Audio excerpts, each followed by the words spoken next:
Yep, that did it.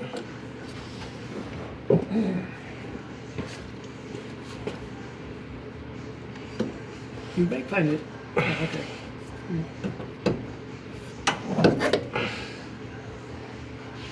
Okay. This is a KG 5526, a rear shock for the 1980 Camaro, and we are about to install it. You put the top in first? Yeah. Because then you can like lift up on the bottom and get it into that hole. So you don't have to make it travel very far. See, I was thinking the exact opposite. I know, that's good. You think contrarian. You're a contrarian. Well, that is my specialty. Seems to be.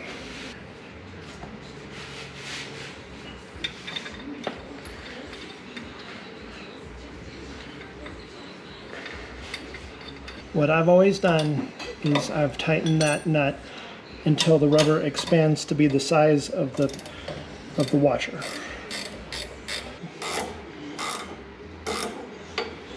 About like that?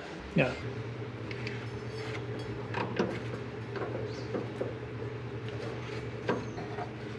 No, wasn't it ours? It was an O'Reilly.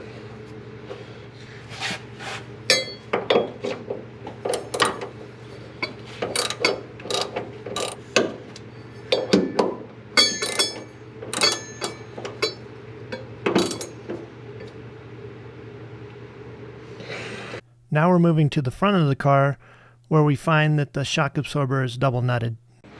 They had it double nutted and Dylan is double nutting it.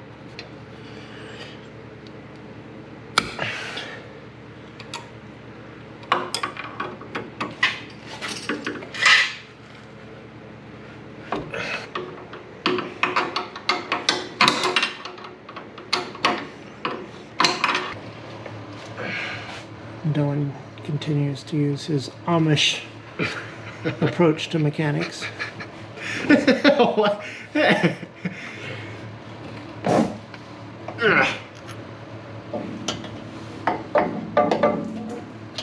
Is that upper section gonna let go? Ow, wow.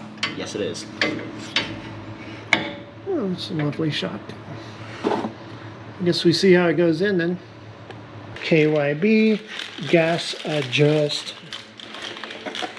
It is a KG 4515 blah de blah. Put this thing on. Put this on. Now Dylan's coming up from the bottom with his new shock absorber. One of the first things you'll notice is that the finish is not very nice.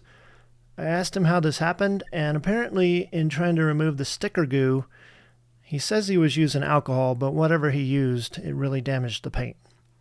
Anyway, he's going to be trying to guide the post at the top of the shock up through the hole. And then with that post sticking out, he's going to go ahead and put a bushing on, a washer, and a nut to hold it in place before he goes back underneath.